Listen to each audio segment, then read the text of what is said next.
gamba nti ettaka kwe bali yaligula ku gavumenti mu mwaka ogwa 2006. Alagidde ab'ebibanja okusigala ku ttaka okutuusa nga kkooti esaze eggweyo ku bwannannyini.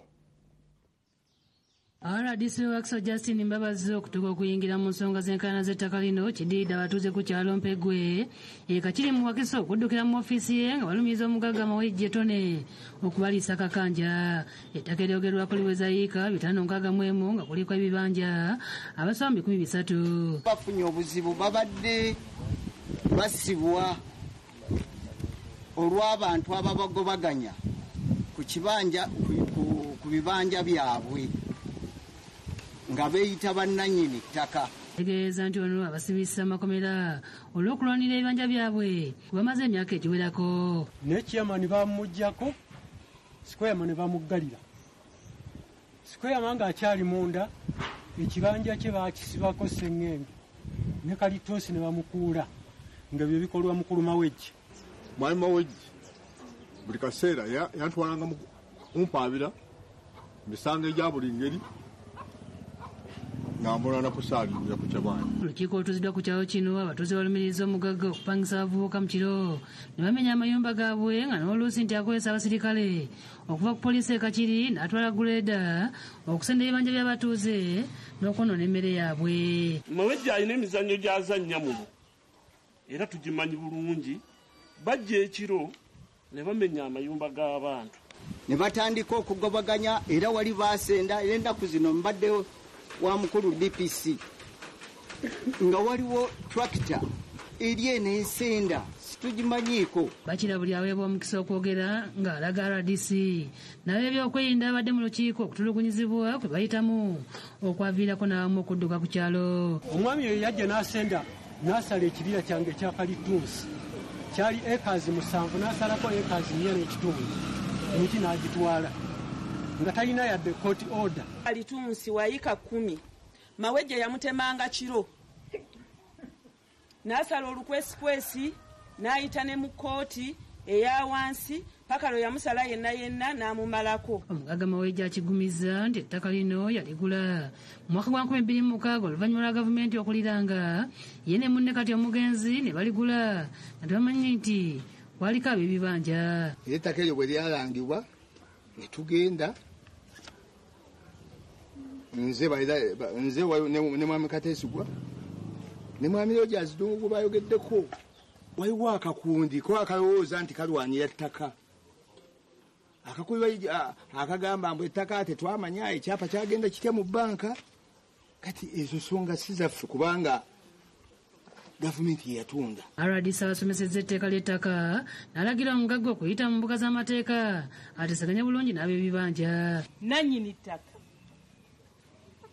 talina buyinza bugoba wa kibanja mbu teyeeguza wabula ow'ekibanja demberi okwegula singa abayagala. Alagidde ab'ebibanja okusigala nga balikozesa nga yabaagala okutuusa nga kkooti esaze eggoye ku bwannannyini kubanga likayanirwa n'abafamire Nankere ebukeerere. Kirikirya nnyo ti ne bwe ba court order tojja kuleeta guleeda kiro kusenda bantu mbulako olina kiwandiiko kya kkooti olina emitendero mw'oyita. Kizawire yakusakidde eggulu eno ku Lwabukedde TV. Ate mu mpaka zaffe ez'okunoonya omusomesa asukkulumye olwaleero tukuleetedde akyusiza endabika ya Gayaza Junior School. Ono olw'omuwendo gw'abayizi okweyongera yatandikawo n'ettabi ery'okubiri okwewala akanyigo. Abaganda bagamba nti abalungi endagala nnamo tezigwa mu lusuku n'essaala tebugulwa kizito. Mu kufuna obukulu bw'essomero lino yasanga abamusookawo olubimbi olw'okulikulaakulanya balutandikako n'ayongerezaako okutuukiriza. Olugero lw'Abaganda olugamba nti atanayitaayita yatenda nnyina okufumba. Tebugulwa akulira essomero lya Gayaza Junior School erya gavumenti mu Town Council e Kasangati mu disitulikiti ya Wakiso. Gwe tukuleetedde mu mpaka zaffe ez'omusomesa asukkulumye olw'engeri gy'akulaakulanyizaamu essomero lino okukira abamusookawo. Yatandikawo ettabi ly'essomero lino eryokubiri kw'okomya amaaso ejjungo mu Town Council e Kajjansi mu disitulikiti ya Wakiso okukendeeza ku mujjuzo ogwali ku ttabi ekkulu mu biseera bya COVID-19.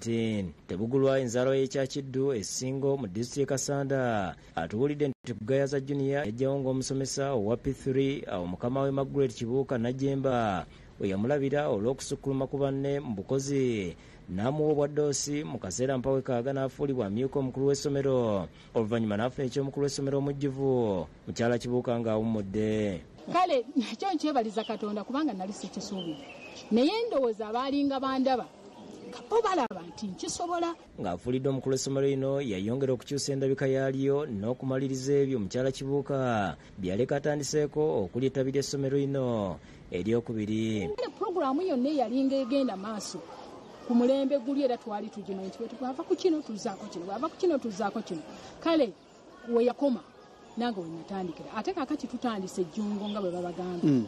Jjungo kampasi yatandika mu 2016. Tebugulwa yayongera amaanyi mu pulojekiti y'abaana ey'okuluka ebitambaala n'ebyemikono ebirala okugaziya eddwaliro ly'essomero n'ayongera omutindo ku kaabuyonjo pulojekiti ey'okulunda embizzi, enkoko, embuzi n'olusuku n'azittusa buto asobole okukendeeza ku ssente ezaali zisaasaanyizibwa mu kugula emmere n'okwongera ku nnyingiza y'essomero. Tetumalako ettaamu n'ama nga twesaavinga emmere lumonde muwogo.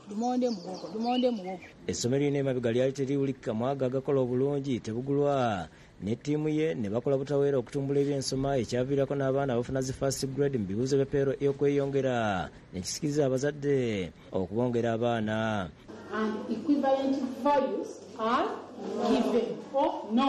Tebugulwa agamba nti pulojekiti z'essomero okuli ey'obulimi n'obulunzi zikoze kinene okuyigiriza abaana okulima n'okulunda ne kiyamba n'essomero okukendeeza ku zaali zifulumizibwa ku ndya y'abayizi. Era abaana bagendayo ne balaba nti kino bakikola batya, embuzi enkoko baziriisa batya, ddagala kiri baziwaamu. Yagaziya eddwaliro ly'essomero okusobola okukola ku muwendo gw'abayizi ogwali gulinnye n'okwongera obungi bw'amazzi amayonjo abayizi ge bakozesa. Kye nasooka okukola kya kusimawo bowa nti gali bwe gaba gagaanyi nga sapulayi wano tukola ki tupampinga. Era wenjogerera n'abaaliwo banjulira nti ekyamazzi at least tulina we tuli. Essomero linyigira mu byemizannyo okuyimba n'okuwuga nga Tebugulwa atubuulidde n'engeri gye batangira mu COVID-19. Abazadde twabasigaza ku mikutu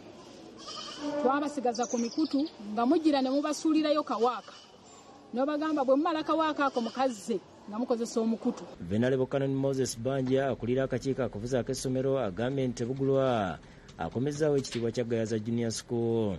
Waliwo ebirala bingi ekisaawe omwana asobola okuba nga alinako newazanyira ate n'okulima byonna bye tubitaddemu. Kakati bw'ovaawo n'otuuka ne mu academic excellence abaana baffe wano baana bagezi. Tutunuuliranga omwaka oguwedde twalina abaana 184 era nga ku bo abaana 154 baali mu ddaala erisooka. Omu ku bazadde Esther Kasekenda agambye nti Tebugulwa akwagaliza okuleeta omwana ku ssomero lino. Abayigiriza okuba abaana abeeyimirizaawo nga ne bwe banaakula bajja kusigala nga bakazi abasobola okweyimirizaawo mu mulembe guno omupya. Kale omuntu akoze obulungi nga waliwo amagoba agalabibwako asaanidde okuba ng'aweebwa omukisa okwongera okunyweza ate ebibirooto ebitandikiddwa. Lino essomero liri ku musingi gwa Kristo. Era mukyaki alabye nga kigenda mu maaso emyaka gyonna gyali hettica. Era ndowooza Gayaza amaanyi gaffe gali mu Kristo Yesu. Kibuuka lumu yakusakidde Green ku Lwabukedde TV. Y'omukwanaganya w'ebyamawulire mu kakiiko ak'amatendekero aga waggulu Sawulo Waigolo asabye amatendekero g'ebyamawulire okwesa abakugu mu kubangula abayizi. Bino abyogedde atongoza okunoonya ebitone mu basoma ebyamawulire okuwemeddwamu omutwe kampuni ya Vision Group. Talent Talk Media Tour enteekateeka kampuni ya Vision Group gyetongozza mwegenda okuyita okubangula abayizi b'ebyamawulire mu matendekero aga waggulu ag'enjawulo. Enteekateeka eno egendereddwamu okuwa omuyizi obukodyo obw'omulembe ku ngeri gye bakolamu amawulire n'okusinkana ku bannamawulire akukutibwa okubazzaamu essuubi. Naye nga talina bukugu buli kuwandiika mawulire oba n'okugasaka kyo kye balaba kye boogera. Kakati tuweno gye batuleetedde aba New Vision wamu ne Vision Group egenda kuyambako okusengejja abaana okuva mu masomero n'okukoowa bannamawulire ab'ekibogo. Omukolo guno gwetabiddwako abakungu okuva mu matendekero aga waggulu, akakiiko akavunaanyizibwa ku byenjigiriza mu matendekero aga waggulu aka National Council for Higher Education n'abakungu okuva mu kampuni ya Vision Group abakulembeddwamu akulira bakitunzi Roger Sanguzu. What they are studying, the principles, practices and all those that they study in class and how it plays in the real world out. Mukisa okulaba nti bategeera ddala ki ekikigenda maaso mu bitongole bino byafulumya amawulire mu ggwanga. Tuli basanyufu nnyo n'olwekyo. Gideon Mugisa akulembeddemu enteekateeka eno agambuludde bagenda okutambula. Ready market skills. Kati the reason as why tuzewa twagala to improving quality biz'abaana mu university. Angozo agambye nti Vision Group etadde ensimbi mu nteekateeka eno gyebasuubira okuyamba bannamawulire ab'enkya. Vision Group kyekola in terms of media kubanga Vision Group ebadde mu industry kumala akabanga. So basically eina talent oba team ekola bintu bino ebirungi.